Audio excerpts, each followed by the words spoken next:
Shopping মলের lift হঠাৎ ২ ফ্লোরের মাঝখানে আটকে গেল। ভেতরে শুধু আমি আর শ্বশুরজি। তিনি মোবাইলে হেল্প কল করার পরিবর্তে লিফটের আলো নিভিয়ে অন্ধকারে আমার কাছে এসে এমন একটা ভয়ঙ্কর সুন্দর চুক্তির কথা বললেন, যা শুনে আমার পা কাঁপছিল নাকি লিফট দুলছিল বুঝতে পারলাম না। শনিবার সকালে আমরা শপিং করতে গিয়েছিলাম। আমার স্বামী বাসায় ঘুমাচ্ছিল। শ্বশুরজি বললেন, চলো বৌমা, তোমার জন্য কিছু কিনে দেব। আমরা দুজন মলে গেলাম। কেনাকাটা শেষে ফেরার সময় লিফটে উঠলাম। লিফট পঞ্চম তলা থেকে নামছিল। হঠাৎ চতুর্থ আর তৃতীয় তলার মাঝখানে ঝাঁকুনি দিয়ে আটকে গেল। আমি ভয় পেয়ে চিৎকার করতে যাচ্ছিলাম। শ্বশুরজি আমার মুখ চেপে ধরলেন, বললেন, শান্ত থাকো, কিছু হবে না। তিনি ইমার্জেন্সি বাটন চাপলেন, কিন্তু কোনো সাড়া নেই। মোবাইল দেখলেন, নেটওয়ার্ক নেই লিফটের ভেতর। আমরা আটকা পড়েছি। তিনি হাসলেন, বললেন, মনে হয় ভাগ্য আমাদের একা সময় দিতে চায়। আমি ভয়ে তার দিকে তাকালাম। তিনি হঠাৎ লিফটের মেন লাইটের সুইচ টিপলেন। সব আলো নিভে গেল, শুধু ইমার্জেন্সি লাইট জ্বলছিল, খুব ম্লান। তিনি আমার কাছে এগিয়ে এলেন, বললেন, জানো, এই মুহূর্তটা আমি কতদিন অপেক্ষা করছিলাম। লিফটে সেই আবছা অন্ধকারে তার মুখ ভয়ঙ্কর রহস্যময় দেখাচ্ছিল। তিনি দেওয়ালে হেলান দিয়ে দাঁড়ালেন, বললেন, তুমি আমার কাছে এসেছ ৩ বছর হলো, কিন্তু প্রতিটা দিন আমার জন্য যন্ত্রণা ছিল। কারণ তুমি আমার বউ না, আমার ছেলের বউ। আমি কোনায় সরে গেলাম, কিন্তু লিফট তো ছোট জায়গা। তিনি কাছে এসে বললেন, আমি আর সহ্য করতে পারছি না, আমি তোমাকে চাই, তুমি আমার হবে। আমার ছেলে তোমাকে প্রাপ্য সম্মান দেয় না, কিন্তু আমি তোমাকে রানীর মতো রাখব। তিনি আরও কাছে এলেন, আমার হাত ধরলেন, বললেন, শোনো, আজ এই লিফটে আটকা পড়া একটা ইশারা। আমি তোমাকে একটা প্রস্তাব দিচ্ছি। তুমি আমার সাথে পালিয়ে যাও, আমি তোমাকে বিয়ে করব, তোমার নামে বিশাল ফ্লাইট কিনে দেব। আমার শ্বাস বন্ধ হয়ে আসছিল। তার কথা শুনে মনে মনে একটা উত্তেজনা অনুভব করলাম। একটা লুকানো ইচ্ছা জেগে উঠল। কিন্তু ঠোঁট কামড়ে বললাম, বাবা, আপনি ঠিক নেই, এটা পাগলামি। তিনি আমার চুলে হাত বুলিয়ে দিলেন, ফিসফিস করে বললেন, পাগলামি না বৌমা, এটা ভালোবাসা। তুমি জানো না আমি কতটা একা। তোমার শাশুড়ি মারা গেছে ৫ বছর হলো। আমার ছেলে শুধু নিজের ক্যারিয়ার নিয়ে ব্যস্ত। আর তুমি তুমি এই বাড়িতে এসে আলো জ্বালিয়ে দিয়েছ। কিন্তু সেই আলো আমার জন্য নয়, আমার ছেলের জন্য। এটা আমি মেনে নিতে পারি না। আমার মাথা ঘুরছিল। তিনি এতটা কাছে দাঁড়িয়েছিলেন যে তার শ্বাস আমার গালে লাগছিল। লিফটের ইমার্জেন্সি লাইট তার মুখে একটা অদ্ভুত ছায়া ফেলছিল। তিনি বললেন, তুমি যদি রাজি হও, আমি আজই তোমাকে নিয়ে চলে যাব। আমার কাছে অনেক টাকা আছে। সুইজারল্যান্ডে আমার একটা বাড়ি আছে। আমরা সেখানে নতুন জীবন শুরু করব। কেউ আমাদের খুঁজে পাবে না। আমি হাত সরিয়ে দিয়ে বললাম, বাবা, আপনি কি বলছেন? আমি আপনার বৌমা, আপনার ছেলের স্ত্রী। এটা তিনি আমার কথা আটকে দিয়ে বললেন, সম্পর্ক মানে শুধু কাগজপত্র নয় বৌমা, সম্পর্ক মানে হৃদয়ের টান। আর আমার হৃদয় তোমাকে টানছে, তুমি কি অনুভব করো না? আমি মাথা নাড়লাম, বললাম, না বাবা, আমি কিছু অনুভব করি না। আমি শুধু ভয় পাচ্ছি। প্লিজ আমাকে ছেড়ে দিন, লিফট খোলার চেষ্টা করুন।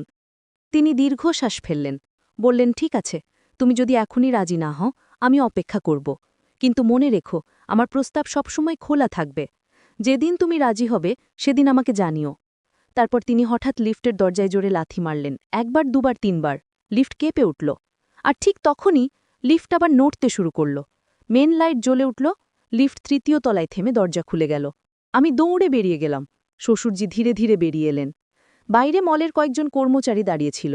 তারা জিজ্ঞেস করল, আপনারা ঠিক আছেন? লিফট আটকে গিয়েছিল। শ্বশুরজি হেসে বললেন, হ্যাঁ, কিছুক্ষণের জন্য, কিন্তু এখন ঠিক আছে। চলো বৌমা, বাড়ি যাই। এই গল্পটি সম্পূর্ণ শুনলে আপনাদের পানি অটোমেটিক বের হয়ে যাবে। যত দ্রুত সম্ভব হাতের কাছে টিস্যু নিয়ে বসে পড়ো। বিছানার চাদর যেন নষ্ট না হয় সেটা সম্পূর্ণ খেয়াল রাখার অনুরোধ জানিয়ে গল্পটি এখন শুরু করব, তার আগে সর্বশেষ অনুরোধ, দয়া করে এমন পানি বের করার গল্প নিয়মিত শুনতে আমাদের চ্যানেলটি সকলেই সাবস্ক্রাইব করুন। ধন্যবাদ। হ্যালো বন্ধুরা, আমার নাম মৌসুমী দাস, আমার বয়স ৩৯ বছর। আমার স্বামীর নাম রাহুল দাস, বয়স ৫২। আমাদের ২ সন্তান, রিয়া আর তন্ময়। রিয়া ২১ বছর বয়সে ইউনিভার্সিটিতে পড়ে। তন্ময় ১৪ বছর বয়সে হাই স্কুলে যায়। আমি মৌসুমী। আমার জীবনে যা ঘটেছে তা এতটাই অদ্ভুত যে আমি নিজেই বিশ্বাস করতে পারি না। সেদিন থেকে আমার জীবন পুরো বদলে গেছে। লিফটে যা হয়েছিল সেটা ছিল শুধু শুরু। আসল রহস্য তো তারপর থেকে শুরু হলো। বাড়ি ফিরে আমি কিছুই খেতে পারলাম না। রাহুল তখনও ঘুমাচ্ছিল। শ্বশুরজি নিজের রুমে চলে গেলেন। আমি বাথরুমে গিয়ে মুখে পানি দিলাম। আয়নায় নিজের দিকে তাকালাম। আমি কাঁপছিলাম। শ্বশুরজি আমাকে যা বলেছিলেন সেটা কি সত্যি? তিনি কি সত্যি আমাকে চান? এটা কি সম্ভব? আমি তো তার বৌমা, তিনি আমার শ্বশুর। এই সম্পর্ক তো পবিত্র, এটা তো পাপ। কিন্তু একটা কথা আমি অস্বীকার করতে পারছিলাম না। শ্বশুরজি যখন আমার কাছে এসেছিলেন, যখন আমার হাত ধরেছিলেন, যখন আমার চুলে হাত বুলিয়েছিলেন, তখন আমার ভেতরে একটা অদ্ভুত অনুভূতি হয়েছিল, একটা শিহরণ, একটা গোপন উত্তেজনা। এটা কি স্বাভাবিক? আমি কি পাপী? আমি কি খারাপ মানুষ? সেদিন রাতে রাহুল ডিনারে বসল, শ্বশুরজিও এলেন। আমি রান্না করে টেবিলে পরিবেশন করলাম। রাহুল বলল, আজ তুমি আর বাবা কোথায় দিয়েছিলে? আমি চুপ থাকলাম। শ্বশুরজি হেসে বলতেন, আমরা শপিং করতে গিয়েছিলাম। তোমার বউকে কিছু শাড়ি কিনে দিলাম। তুমি তো কিছুই কিনে দাও না। রাহুল কাঁধ ঝাঁকালো, বলল, আমার অফিসের কাজ আছে, সময় পাই না। শ্বশুরজি বললেন, সময় না পেলেও স্ত্রীকে তো দেখভাল করতে হয়। তুমি তো সারাদিন অফিসে থাকো, বৌমা একা থাকে। একাকিত্ব তো ভালো জিনিস নয়। রাহুল কিছু বলল না, খেতে লাগল। আমি শ্বশুরজির দিকে তাকালাম, তিনি আমার দিকে তাকিয়ে চোখ টিপলেন। আমার হৃৎস্পন্দন বেড়ে গেল। আমি তাড়াতাড়ি চোখ সরিয়ে গেলাম। খাওয়া শেষে রাহুল সোফায় বসে টিভি দেখতে লাগল। শ্বশুরজি আমাকে রান্নাঘরে ডাকলেন, বললেন, বৌমা একটু পানি দাও। আমি পানি দিলাম। তিনি আমার কাছে এসে ফিসফিস করে বললেন, তুমি কি ভেবেছ আমার প্রস্তাবের কথা? আমি বললাম, বাবা প্লিজ এসব বলবেন না, আমি আপনার বৌমা। তিনি হাসলেন, বললেন, আমি জানি তুমি রাজি হবে, সময় লাগবে, কিন্তু তুমি একদিন বুঝবে যে আমি তোমার জন্য সঠিক মানুষ। আমার ছেলে তোমাকে ভালোবাসে না, সে শুধু তার ক্যারিয়ার নিয়ে ব্যস্ত।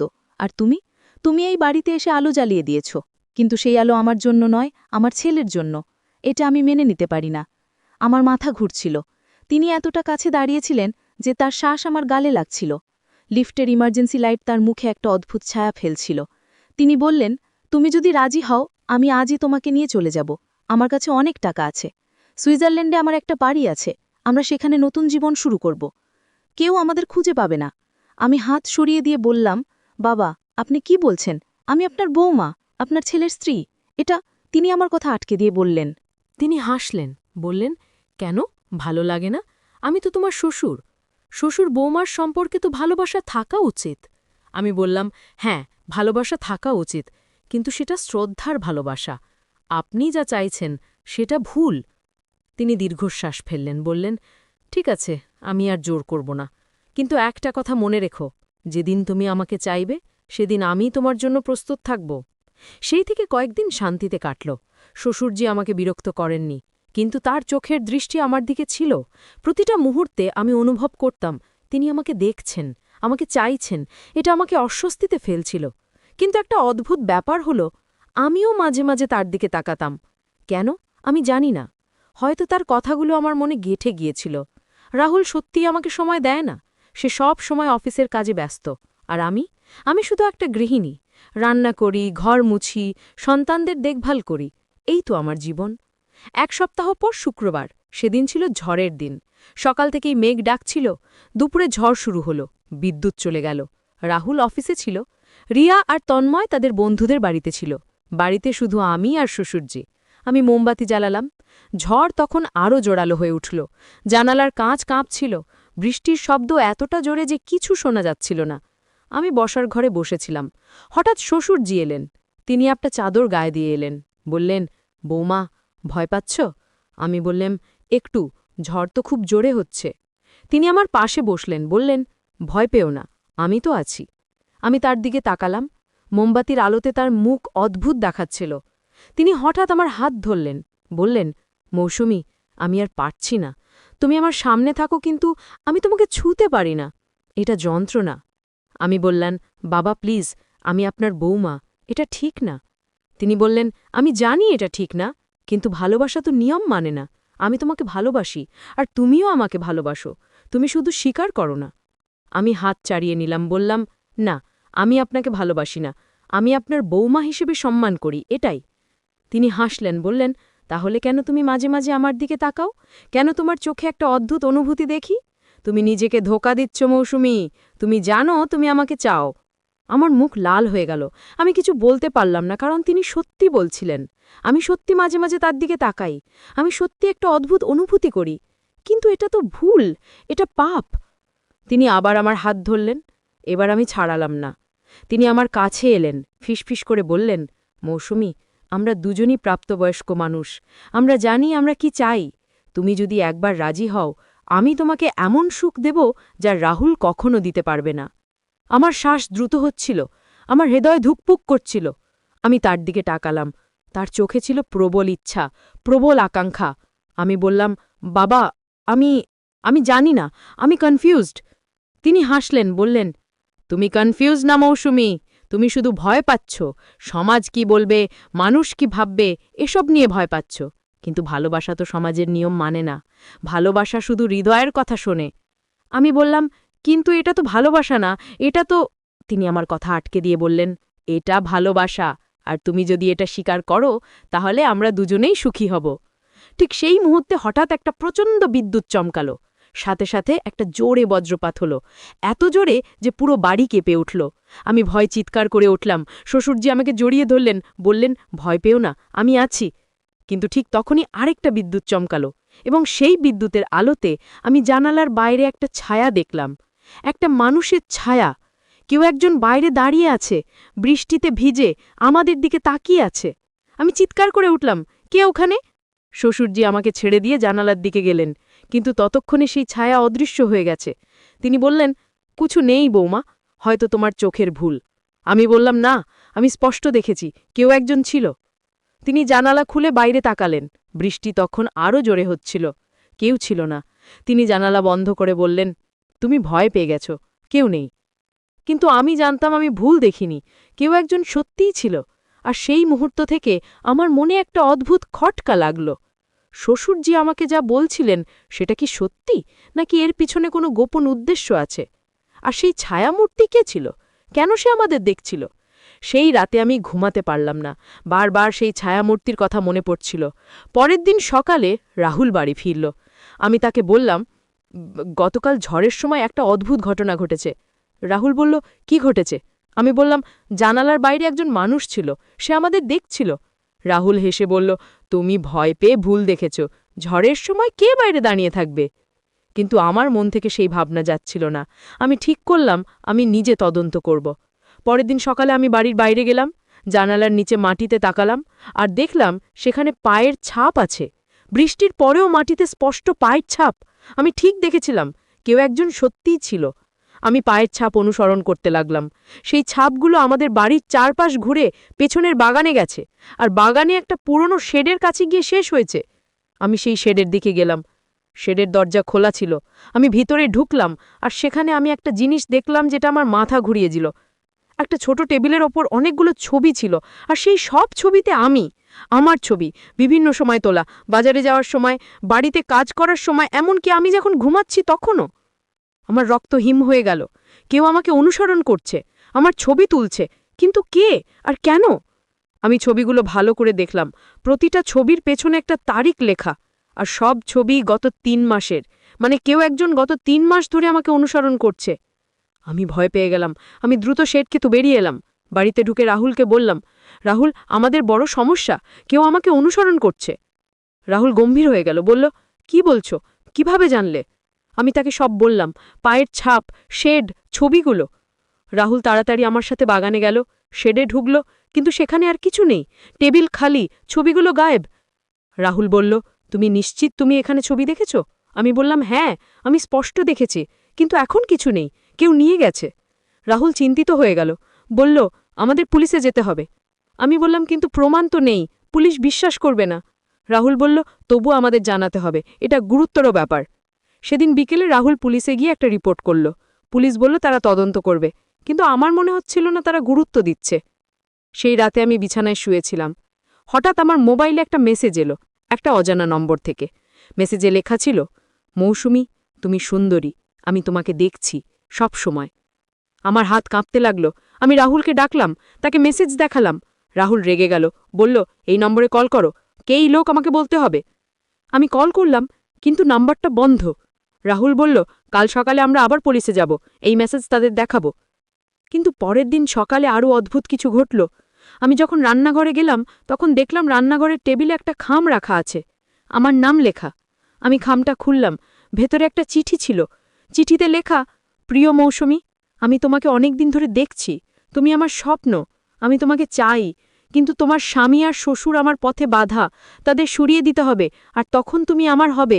অপেক্ষা করো, শীঘ্রই সব ঠিক হয়ে যাবে। তোমার গোপন প্রেমিক। আমার পুরো শরীর কাঁপতে লাগল। আমি চিৎকার করে উঠলাম, রাহুল আর শ্বশুরজি দৌড়ে এলেন। আমি তাদের চিঠি দেখালাম। রাহুল রেগে আগুন হয়ে গেল, বলল, এই পাগল কে? আমি তাকে খুঁজে বের করব। শ্বশুরজি চিঠিটা নিয়ে ভালো করে পড়লেন, তারপর আমার দিকে তাকিয়ে একটা অদ্ভুত হাসি দিলেন।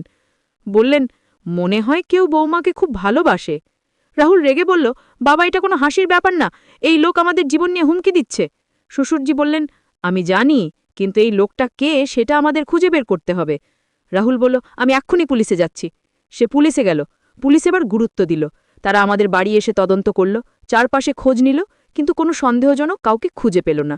পুলিশ অফিসার বলল, আমরা আপনাদের বাড়িতে একজন পুলিশ রাখছি, সে রাত দিন পাহারা দেবে। রাহুল বলল, ধন্যবাদ, আমরা খুব ভয় পেয়ে গেছি। পুলিশ চলে গেল, আর একজন পুলিশ কনস্টেবল আমাদের বাড়িতে থেকে গেল। সে বাইরে একটা চেয়ারে বসে পাহারা দিচ্ছিল। সেই রাতে আমি ভয়ে ঘুমাতে পারলাম না। আমি বারবার জানালা দিয়ে বাইরে তাকাচ্ছিলাম। কনস্টেবল চেয়ারে বসেছিল, সব ঠিক মনে হচ্ছিল। কিন্তু রাত 2টোর সময় হঠাৎ আমি একটা আওয়াজ শুনলাম, বাইরে থেকে একটা চিৎকার। আমি তাড়াতাড়ি রাহুলকে ডাকলাম। আমরা দুজনে বাইরে গেলাম, আর দেখলাম কনস্টেবল মাটিতে পড়ে আছে, অজ্ঞান। রাহুল তাড়াতাড়ি কনস্টেবলকে ধরল, তার মাথায় চোট, রক্ত বেরোচ্ছে। রাহুল বলল, কেউ তাকে আঘাত করেছে। আমি চারপাশে তাকালাম, কিন্তু কাউকে দেখলাম না। হঠাৎ আমার চোখ বাড়ির দেওয়ালে গেল, সেখানে লাল রঙে লেখা, মৌসুমী, আমি এসেছি, তুমি আমার। আমার চিৎকার বেরিয়ে এলো। রাহুল আমাকে জড়িয়ে ধরল, বলল, ভয় পেও না, আমি আছি। শ্বশুরজিও বেরিয়ে এলেন। তিনি দেওয়ালের লেখা দেখে বললেন, এই লোক পাগল, আমাদের সাবধান থাকতে হবে। রাহুল কনস্টেবলকে হাসপাতালে নিয়ে গেল। আমি আর শ্বশুরজি বাড়িতে থাকলাম। আমি ভয়ে কাঁপছিলাম। শ্বশুরজি আমার কাছে এসে বললেন, বৌমা, ভয় পেও না, আমি তোমাকে রক্ষা করব। আমি বললাম, বাবা, এই লোক কে? কেন সে আমার পিছনে পড়েছে? শ্বশুরজি বললেন, আমি জানি না, কিন্তু আমরা তাকে খুঁজে বের করব। তিনি আমার হাত ধরলেন, বললেন, মৌসুমী, আমি তোমাকে একটা কথা বলতে চাই। এই বিপদের সময় আমি তোমার পাশে আছি, তুমি আমার উপর ভরসা করতে পারো। আমি তার দিকে তাকালাম, তার চোখে ছিল আন্তরিকতা। আমি বললাম, ধন্যবাদ বাবা। কিন্তু আমার মনে তখনও একটা প্রশ্ন ছিল, এই সব ঘটনার সাথে শ্বশুরজির কোনো সম্পর্ক আছে কি? তিনি কি নিজেই এইসব করছেন? আমাকে ভয় দেখাচ্ছেন যাতে আমি তার কাছে আশ্রয় নিই? এই চিন্তা আমাকে আরও ভয় পাইয়ে দিল। পরের দিন সকালে পুলিশ আবার এলো। তারা জানালো কনস্টেবল সুস্থ আছে, কিন্তু সে কিচ্ছু মনে করতে পারছে না। সে শুধু বলল, কেউ একজন পেছন থেকে তাকে আঘাত করেছে। পুলিশ অফিসার বলল, আমরা আরও তদন্ত করছি, কিন্তু এই লোক খুব চালাক, সে কোনো প্রমাণ রাখছে না। রাহুল বলল, তাহলে আমরা কি করব? এভাবে তো থাকতে পারবো না। পুলিশ অফিসার বলল, আপনারা কয়েকদিনের জন্য অন্য কোথাও চলে যান, হয়তো এই লোক শান্ত হবে। কিন্তু রাহুল রাজি হল না, বলল, না, আমরা আমাদের বাড়ি ছেড়ে যাব না, আমরা এখানেই থাকব, আমরা এই লোককে ধরব। সেই রাতে আমরা সবাই সজাগ ছিলাম, ঘুমাইনি, অপেক্ষা করছিলাম কিছু ঘটবে কিনা। আর মধ্যরাতে সত্যিই কিছু ঘটল। আমি শুনলাম বাড়ির পেছনে একটা আওয়াজ, কেউ একজন চলাফেরা করছে। আমি তাড়াতাড়ি রাহুল আর শ্বশুরজিকে ডাকলাম। আমরা তিনজনে পেছনের দরজা দিয়ে বেরিয়ে গেলাম, বাগানে গেলাম, আর সেখানে আমরা দেখলাম একজন মানুষ। সে কালো পোশাক পরে আছে, মুখে মাস্ক। সে শেডের দিকে যাচ্ছিল। রাহুল চিৎকার করে বলল, দাঁড়াও, তুমি কে? সেই মানুষ দৌড়ে পালাতে লাগল। রাহুল তার পেছনে দৌড়ালো, শ্বশুরজিও দৌড়ালেন। আমি পেছনে পেছনে গেলাম, কিন্তু সেই মানুষ খুব দ্রুত। সে বাগানের পেছনের বেড়ার ডিঙিয়ে পালিয়ে গেল। রাহুল তাকে ধরতে পারল না। রাহুল হাঁপাতে হাঁপাতে বলল, এই লোক খুব দ্রুত, কিন্তু আমরা জানি সে এখন আমাদের চারপাশে আছে। শ্বশুরজি বললেন, আমাদের আরও সাবধান থাকতে হবে। আমরা বাড়িতে ফিরে এলাম, আর সেই রাতে আমরা আর ঘুমাইনি, সকাল পর্যন্ত জেগে থাকলাম। পরের দিন দুপুরে আমি একা বাড়িতে ছিলাম। রাহুল অফিসে গেছে, শ্বশুরজি বাজারে গেছেন, রিয়া আর তন্ময় স্কুল কলেজে। আমি রান্নাঘরে রান্না করছিলাম। হঠাৎ দরজায় কড়া নাড়ার শব্দ হলো। আমি দরজা খুললাম, আর সেখানে দাঁড়িয়ে ছিল একজন পুরুষ। তার মুখে মাস্ক, চোখে সানগ্লাস। সে বলল, মৌসুমী, আমি তোমার জন্য এসেছি। আমি চিৎকার করে দরজা বন্ধ করতে গেলাম, কিন্তু সে দরজায় ধাক্কা দিয়ে ভেতরে ঢুকে গেল। আমি দৌড়ে পালাতে লাগলাম। সে আমার পেছনে দৌড়ালো। আমি সিঁড়ি দিয়ে উপরে উঠলাম, নিজের রুমে ঢুকে দরজা বন্ধ করে দিলাম, কিন্তু সে দরজায় লাথি মারতে লাগল, দরজা ভাঙার চেষ্টা করছে। আমি মোবাইল বের করে রাহুলকে কল করলাম। বললাম, রাহুল, তাড়াতাড়ি বাড়িতে আসো, সেই লোক এসেছে। রাহুল বলল, আমি আসছি, তুমি দরজা খুলো না। আমি পুলিশকেও কল করলাম, বললাম, প্লিজ তাড়াতাড়ি আসুন, কেউ আমার বাড়িতে ঢুকে গেছে। সেই লোক তখনও দরজায় লাথি মারছে, দরজা প্রায় ভেঙে যাচ্ছে। আমি ভয়ে কাঁপছিলাম। হঠাৎ দরজা ভেঙে গেল, সেই লোক রুমে ঢুকে গেল। আমি কোনায় সরে গেলাম। সে আমার কাছে এগিয়ে এলো, বলল, মৌসুমী, ভয় পেও না, আমি তোমাকে ভালোবাসি।